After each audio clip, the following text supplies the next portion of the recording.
Don't forget to like and subscribe. Durga Saptashati का छठा अध्याय। धूम्रलोचन वध। महर्षि मेधा ने कहा, देवी की बात सुनकर दूत क्रोध में भरा हुआ वहां से असुरेंद्र के पास पहुंचा और सारा वृत्तांत उसे कह सुनाया। दूत की बात सुन असुरेंद्र के क्रोध का पारावार न रहा और उसने अपने सेनापति धूम्रलोचन से कहा, धूम्रलोचन, तुम अपनी सेना सहित शीघ्र वहां जाओ और उस दुष्टा के केशों को पकड़कर उसे घसीटते हुए यहाँ ले आओ। यदि उसकी रक्षा के लिए कोई दूसरा खड़ा हो, चाहे वह देवता, यक्ष अथवा गंधर्व ही क्यों ना हो, उसको तुम अवश्य मार डालना। महर्षि मेधा ने कहा, शुंभ के इस प्रकार आज्ञा देने पर धूम्रलोचन 60,000 राक्षसों की सेना को साथ लेकर वहां पहुंचा और देवी को देख ललकार कर कहने लगा, अरे तू अभी शुंभ और निशुंभ के पास चल।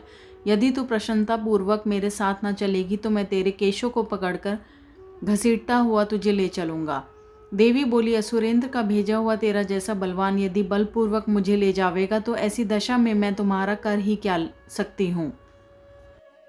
महर्षि मेधा ने कहा, ऐसा कहने पर धूम्रलोचन उसकी ओर लपका, किंतु देवी ने उसे अपने हुंकार से ही भस्म कर डाला।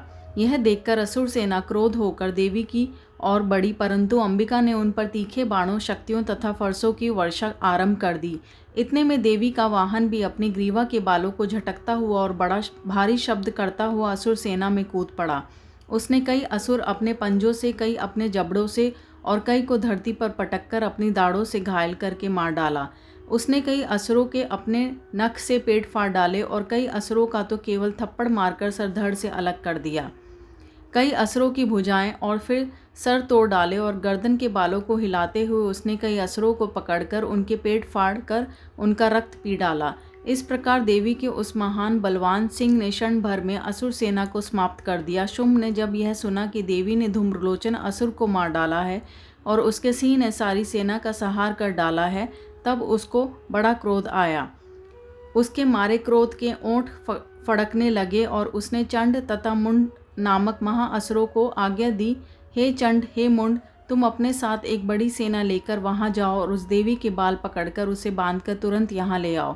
यदि उसको यहाँ लाने में किसी प्रकार का संदेह हो तो अपनी सेना सहित उससे लड़ते हुए उसको मार डालो। जब वह दुष्टा और उसका सिंह दोनों मारे जावें तब भी उसको बांधकर यहाँ ले आना। बोलो अम्बे भवानी माँ की जय।